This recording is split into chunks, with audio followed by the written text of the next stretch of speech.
متوسط اور غریب آدمی تو ساری زندگی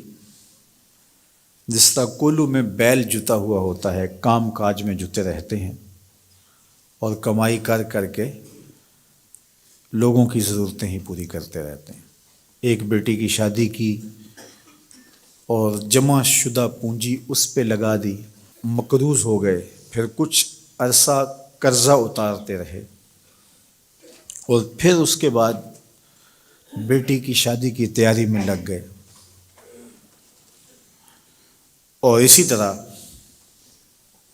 بیٹوں کی شادیاں بھی آسان نہیں رہی، اس میں بھی جو دور موجود کے تقاضے ہیں اور پھر جس طرح بھاری اور بھرکم ولیمہ کرنے کا ایک کلچر پیدا ہوا ہے، جس سے آپ یہ معاشرے کو بتانا چاہتے ہیں، اپنی برادری کو بتانا چاہتے ہیں کہ ہم اتنے مؤثر ہیں اور ہمارے تعلقات اتنے وسیع ہیں۔ آپ کا قد کاٹ اور آپ کی شناخت ولیمے کے حجم سے معلوم ہوگی، شادی کی تقریب کے بڑا اور چھوٹا ہونے سے پتہ چلے گا کہ کوئی شخص کتنا معاشرے کا باوقار شخص ہے، جبکہ ماضی میں کسی شخص کے کردار سے پتہ چلتا تھا وہ کیسا شخص ہے، کسی کے رویوں سے سمجھ آتی تھی کہ وہ کیسا شخص ہے، اس کے کیے ہوئے وعدے بتاتے تھے کہ وہ کیسا شخص ہے، اس کی زبان کی سچائی، اس کا طرز زندگی، اس کا انداز معاشرت، اس کا طرز وفا بتاتا تھا کہ وہ کیسا شخص ہے۔ لیکن آج چونکہ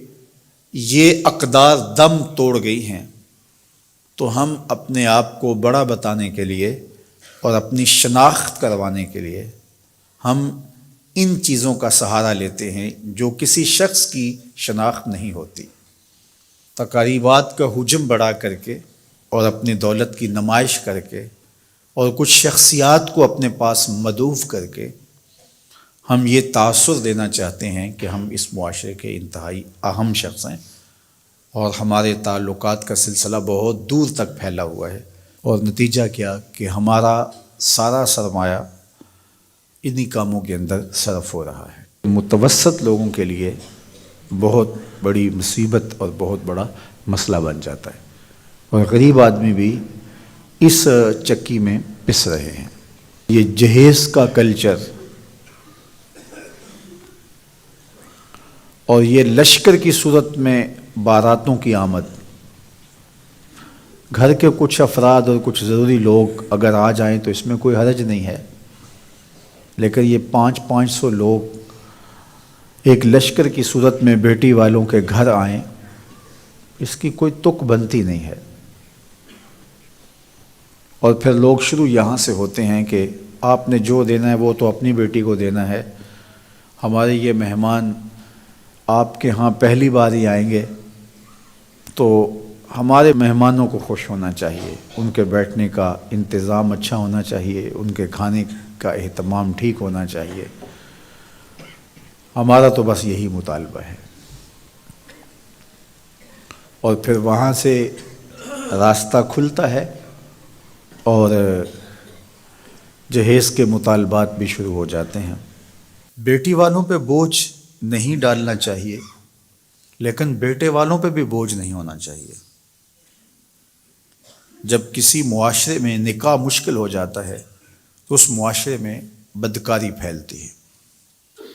اس لیے نکاح کو آسان بناؤ تاکہ بدکاری کی طرف رغبت اور آسانی نہ ہو۔ ہمیں سادگی کے ساتھ نکاح کرنے کی تلقین کی گئی ہے، فرمایا نکاح اعلانیہ کرو اور نکاح کو مسجدوں میں منعقد کرو، اور بہترین نکاح وہی ہے جس پہ خرچ